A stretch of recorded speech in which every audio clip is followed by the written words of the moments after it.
Hi, എല്ലാവർക്കും നമസ്കാരം. ഇന്ന് എൻ്റെ ഒരു ഡെയിലി കിച്ചൺ ക്ലീനിങ് റൊട്ടീനാണ് കാണുന്നത്.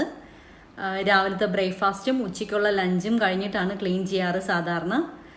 ഒരു ദിവസം ഒരു പ്രാവശ്യമേ ചെയ്യത്തുള്ളൂ. പിന്നെ രാത്രിയൊക്കെയുള്ള കുക്കിംഗ് കഴിഞ്ഞിട്ട് ജസ്റ്റ് ഒന്ന് വൈപ്പ് ചെയ്ത് മാത്രമേ ഉള്ളൂ.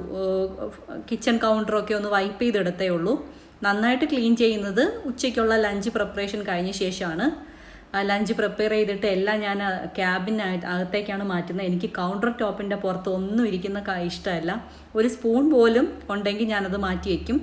എനിക്ക് എപ്പോഴും കൗണ്ടർ ടോപ്പ് ഫ്ലാറ്റായിട്ട് ക്ലീനായിട്ട് കിടക്കുന്നത് ആണ് എപ്പോഴും ഇഷ്ടം. അപ്പോൾ അതെല്ലാം മാറ്റി വെച്ച് കുക്ക് ചെയ്ത സാധനങ്ങളെല്ലാം മാറ്റി വെച്ചിട്ട് പിന്നെ ഗ്യാസ് സ്റ്റൗ ക്ലീൻ ചെയ്യുന്നു. ഗ്യാസ് സ്റ്റൗ ഒക്കെ ദിവസത്തിൽ ഒരു പ്രാവശ്യമാണ് ക്ലീൻ ചെയ്യുന്നത് ലഞ്ച് കഴിഞ്ഞ ശേഷം. രാത്രിയുള്ള കുക്കിംഗ് ഒരുപാട് കുക്കിംഗ് ഉണ്ടെങ്കിൽ വീണ്ടും ഗ്യാസ് സ്റ്റൗ ക്ലീൻ ചെയ്യും.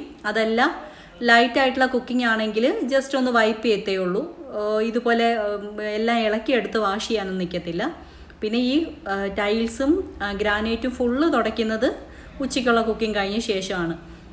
ഡെയിലി തുടച്ചിടുന്നതുകൊണ്ട് തന്നെ നമുക്ക് ഒരുപാട് ജോലിയില്ല. ജസ്റ്റ് ഒന്ന് സ്പീഡിന് അങ്ങ് തുടച്ച് പോയാൽ മതി. വലിയ അഴുക്കൊന്നുമില്ല, കാര്യം ഡെയിലി ക്ലീൻ ചെയ്യുന്നതുകൊണ്ട്. അതുകൊണ്ട് തന്നെ ഒരു 10 മിനിറ്റ് സ്പെൻഡ് ചെയ്ത് കഴിഞ്ഞാൽ കിച്ചൺ മൊത്തം നന്നായിട്ട് ക്ലീൻ ആയി കിട്ടും. ഞാൻ പിന്നെ കൗണ്ടർ ടോപ്പ് വൃത്തിയാക്കാൻ വേണ്ടി യൂസ് ചെയ്യുന്നത് വെള്ളവും സാനിറ്റൈസറും കൂടിയിട്ടാണ്. അത് വെച്ചിട്ട് വൈപ്പ് ചെയ്യുമ്പോൾ പാറ്റ, പല്ലി അങ്ങനെയുള്ള സാധനങ്ങളൊക്കെ കൗണ്ടർ ടോപ്പിൽ വരുന്നത് കുറയും. വരത്തില്ല എന്നല്ല, വരുന്നത് കുറയും. ഇപ്പോൾ ഉച്ചയ്ക്ക് ഫുഡ് ഉണ്ടാക്കി കഴിഞ്ഞ ശേഷം ക്ലീൻ ചെയ്യുമ്പോഴും രാത്രി ഉറങ്ങുന്നതിന് മുമ്പും കൗണ്ടർ ടോപ്പ് ക്ലീൻ ചെയ്യുമ്പോൾ ഞാൻ ഈ ഒരു സൊല്യൂഷൻ വെച്ചിട്ടാണ് ഒന്ന് വൈപ്പ് ചെയ്യുന്നത്. കുറച്ച് പാത്രങ്ങളെ കഴുകാനുണ്ടാവും. കാരണം ഞാൻ കുക്ക് ചെയ്യുന്ന അനുസരിച്ച് അപ്പം ഉള്ളതെല്ലാം അപ്പോഴും തന്നെ ക്ലീൻ ചെയ്ത് വയ്ക്കും. ഒരുപാട് പാത്രങ്ങളൊന്നും കൂട്ടിയിടത്തില്ല. എനിക്ക് ഈ പാത്രങ്ങളൊക്കെ ഇങ്ങനെ വലിച്ചു വാരിയിട്ടിരിക്കുന്നേക്കാളും നല്ലത് കുക്ക് ചെയ്യുന്ന സമയത്ത് തന്നെ ഓരോന്നെടുക്കുക, അത് ക്ലീൻ ചെയ്യുക, അത് കഴിഞ്ഞിട്ട് അടുത്തത് എടുക്കുക, അങ്ങനെ ചെയ്യുന്നതാണ് ഇഷ്ടം. എല്ലാം കൂടി കാണുമ്പോഴേക്ക് ഒരുപാട് ജോലി ഉള്ളതുപോലെ തോന്നും. അപ്പോൾ നമ്മൾ ചെയ്ത് പോയി കഴിഞ്ഞാൽ കുക്കിങ്ങിൻ്റെ ഇടയിൽ തന്നെ നമ്മൾ ഓരോ പാത്രങ്ങൾ സമയം കിട്ടുന്ന അനുസരിച്ച് ക്ലീൻ ചെയ്ത് പോയി കഴിഞ്ഞാൽ നമുക്ക് ജോലി ഭാരം കുറവായിട്ട് തോന്നും. അവസാനം എല്ലാം കൂടി കാണുമ്പോഴേക്കല്ലേ നമുക്ക് ഒരുപാട് ഇത്രയും ജോലി തീർക്കാനുണ്ടല്ലോ എന്നൊക്കെ തോന്നിയിട്ട് നമ്മൾ ടെൻഷൻ ആകത്തുള്ളൂ.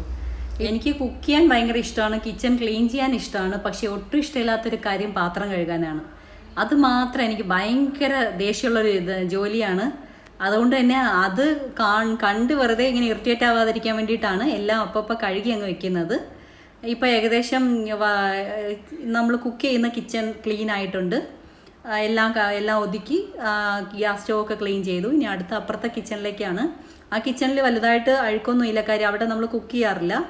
ജസ്റ്റ് എന്തെങ്കിലും കട്ട് ചെയ്യാനൊക്കെ ഉണ്ടെങ്കിലും ഒക്കെ ആയിട്ട് യൂസ് ചെയ്യുന്ന കിച്ചണാണ്. അവിടെ പിന്നെ കുക്കിംഗ് പാത്രങ്ങളൊന്നും ഇല്ല. എല്ലാം ഒന്ന് ഒതുക്കി ഒന്ന് ക്ലീൻ ചെയ്താൽ മാത്രം മതി. ഇത് നമ്മുടെ വീട്ടിൽ തന്നെ മാങ്ങയാണ് കേട്ടോ. ഇന്ന് 2-3 എണ്ണം റെഡിയായി തോന്നിയപ്പോൾ പറിച്ചതാണ്. പിന്നെ പഴുത്തത് ഞങ്ങൾ കുറച്ചൊക്കെ എടുത്ത് ഫ്രിഡ്ജിൽ വെച്ചിട്ടുണ്ട്. എന്നിട്ട് കഴിക്കാനായിട്ട് ഡെയിലി 2-3 എണ്ണം എടുത്ത് പുറത്ത് വയ്ക്കും. അങ്ങനെ പുറത്ത് വെച്ചേക്കുന്നതാണ്. ഇന്ന് വൈകിട്ട് കട്ട് ചെയ്യാൻ വേണ്ടിയിട്ട് എടുത്ത് വെച്ചതാണ്. ഡീപ്പ് ക്ലീൻ ചെയ്യുന്ന ദിവസമാണ് ഞാൻ കംപ്ലീറ്റ് കബോർഡും എല്ലാം തുടയ്ക്കുന്ന ഡീപ്പ് ക്ലീൻ ചെയ്യുന്ന ദിവസമാണ്. അല്ലാത്ത ഡെയിലി ഉള്ള കിച്ചൺ ക്ലീനിങ്ങിൽ കൗണ്ടർ ടോപ്പും ഫ്ലോറും കൗണ്ടർ ടോപ്പിൻ്റെ പുറത്തിരിക്കുന്ന സാധനങ്ങളൊക്കെ ഒന്ന് ജസ്റ്റ് തുണി വെച്ചൊന്ന് തുടച്ച് പോകത്തേ ഉള്ളൂ. അല്ലാതെ എല്ലാ ദിവസവും എല്ലാം ക്ലീൻ ചെയ്യാറില്ല. അങ്ങനെ ക്ലീൻ ചെയ്യുമ്പോൾ നമ്മൾ ടയേർഡായി പോവും. പിന്നെ ഇതിന് വേണ്ടി മാത്രം ഫുൾ ക്ലീൻ ചെയ്യാൻ വേണ്ടി മാത്രം ഒരു മാസത്തിൽ 1 ദിവസമോ 2 ദിവസമൊക്കെ, അത് കിച്ചൺ അഴുക്കുള്ളതനുസരിച്ചിട്ടാണ്. നമുക്ക് തോന്നുമല്ലോ ക്ലീൻ ചെയ്യണം എന്ന് തോന്നുമല്ലോ, ആ സമയത്തേക്കാണ് ഡീപ്പ് ക്ലീനിന് വേണ്ടിയിട്ട് ഇറങ്ങിത്തിരിക്കുന്നത്. അല്ലെങ്കിൽ ഇതേപോലെ ഒരു 10 മിനിറ്റ് സ്പെൻഡ് ചെയ്തിട്ടുള്ള ക്ലീനിങ്ങേ ഉള്ളൂ. എൻ്റെ പുത്രന് വേണ്ടിയിട്ട് വെച്ച ചായയാണ്. ആൾ ഇതുവരെ എഴുന്നേറ്റിട്ടില്ല. എഴുതുമ്പോൾ കുടിക്കാൻ വേണ്ടി രാവിലെ ഇട്ട് വെച്ചതാണ്. പിന്നെ ചൂട് ചായ കുടിക്കത്തില്ല, തണുത്തത് മാത്രമേ കുടിക്കുകയുള്ളൂ. അപ്പോൾ ആ ചായയൊക്കെ മാറ്റി വെച്ചിട്ട് ഈ ഇത് ബ്രേക്ക്ഫാസ്റ്റ് ടേബിളാണ്. ബ്രേക്ക്ഫാസ്റ്റ് ടേബിളും കൂടി ക്ലീൻ ചെയ്ത് കഴിഞ്ഞാൽ ഈ കിച്ചൻ്റെ കൗണ്ടർ ടോപ്പ് ക്ലീനിങ്ങും എല്ലാം കഴിഞ്ഞു. കബോർഡിനകത്തേക്ക് വെക്കേണ്ട പാത്രങ്ങൾ കഴുകിയിട്ട് ഇതുപോലെ ഞാൻ ഈ ബ്രേക്ക്ഫാസ്റ്റ് ടേബിളിൻ്റെ പുറത്ത് വെച്ചേക്കും. അല്ല, വെള്ളം മൊത്തം പോയി കഴിഞ്ഞ ശേഷം ഞാനെടുത്ത് കബോർഡിനകത്ത് വയ്ക്കുകയാണ് ചെയ്യുന്നത്. ഇത് ഇന്നലെ വെച്ചതാണ്. അത് കഴിഞ്ഞ് അതിപ്പം ക്ലീൻ ചെയ്യുന്ന സമയത്ത് അതെടുത്ത് കബോർഡിനകത്തേക്ക് മാറ്റുകയാണ്.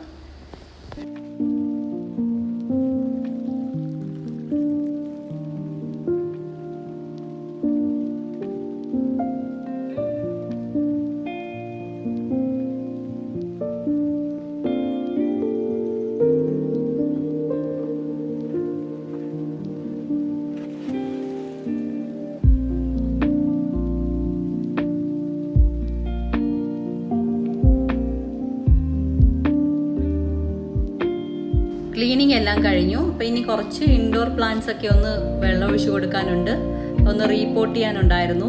അപ്പോൾ അതൊക്കെ ചെയ്തിട്ട് കിച്ചൺ ഒന്ന് ബ്രഷ് ചെയ്ത് മോപ്പ് ചെയ്താൽ മതി. ബാക്കി എല്ലാ ജോലിയും കഴിഞ്ഞു. അപ്പോൾ ഇന്ന് വൈകിട്ട് വരെയുള്ള എല്ലാ ജോലിയും ഇതോടുകൂടി കഴിഞ്ഞു.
എൻ്റെ ചാനൽ ആരെങ്കിലും ആദ്യമായിട്ടാണ് കാണുന്നതെങ്കിൽ സബ്സ്ക്രൈബ് ചെയ്യാനും ഷെയർ ചെയ്യാനും മറക്കരുത്.